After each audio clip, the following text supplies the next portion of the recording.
The World as I See It, by Albert Einstein, heavily abridged. What an extraordinary situation is that of us mortals. Each of us is here for a brief sojourn, for what purpose he knows not, though he sometimes thinks he feels it. But from the point of view of daily life, without going deeper, we exist for our fellow men. In the first place, for those on whose smiles and welfare all our happiness depends. And next, for all those unknown to us personally, with whose destinies we are bound up by the tie of sympathy.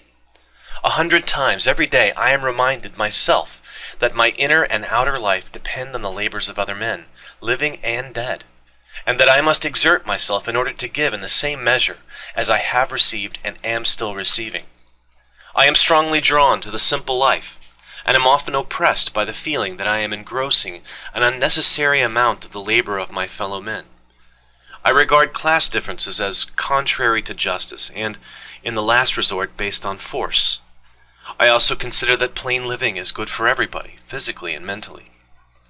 To inquire after the meaning or object of one's own existence or of creation generally has always seemed to me absurd from an objective point of view. And yet everybody has certain ideals which determine the direction of his endeavors and his judgments. In this sense I have never looked upon ease and happiness as ends in themselves. Such an ethical basis I call more proper for a herd of swine. The ideals which have lighted me on my way, and time after time given me new courage to face life cheerfully, have been truth, goodness, and beauty.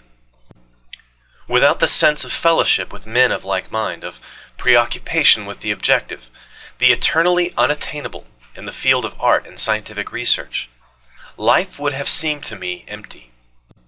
The ordinary objects of human endeavor, property, outward success, luxury, have always seemed to me contemptible. My passionate sense of social justice and social responsibility has always contrasted oddly with my pronounced freedom from the need for direct contact with other human beings and human communities. I gang my own gait, and have never belonged to my country, my home, my friends, or even my immediate family with my whole heart. In the face of all these ties, I have never lost an obstinate sense of detachment, of the need for solitude, a feeling which increases with the years. One is sharply conscious, yet without regret, of the limits to the possibility of mutual understanding and sympathy with one's fellow creatures. Such a person no doubt loses something in the way of geniality and light-heartedness. On the other hand, he is largely independent of the opinions, habits, and judgments of his fellows, and avoids the temptation to take his stand on such insecure foundations. My political ideal is that of democracy. Let every man be respected as an individual, and no man idolized. It is an irony of fate that I myself have been the recipient of excessive admiration and respect from my fellows through no fault and no merit of my own. The cause of this may well be the desire, unattainable for many, to understand the one or two ideas to which I have, with my feeble powers, attained through ceaseless struggle. I am quite aware that it is necessary for the success of any complex undertaking that one man should do the thinking and directing, and in general bear the responsibility. But the led must not be compelled. They must be able to choose their leader.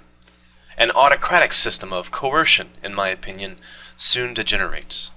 For force always attracts men of low morality, and I believe it to be an invariable rule that tyrants of genius are succeeded by scoundrels.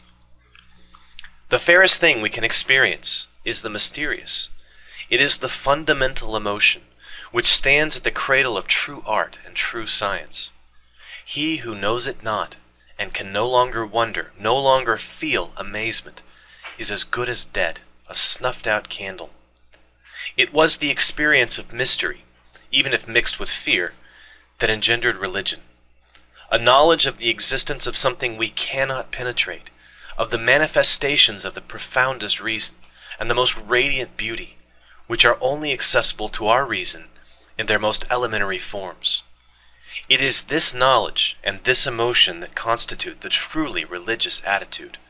In this sense, and in this alone, I am a deeply religious man. I cannot conceive of a God who rewards and punishes his creatures, or has a will of the type of which we are conscious in ourselves.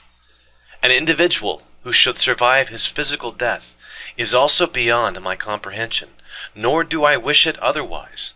Such notions are for the fears or absurd egoism of feeble souls. Enough for me the mystery of the eternity of life, and the inkling of the marvelous structure of reality, together with the single-hearted endeavor to comprehend a portion, be it never so tiny, of the reason that manifests itself in nature. Thanks for watching.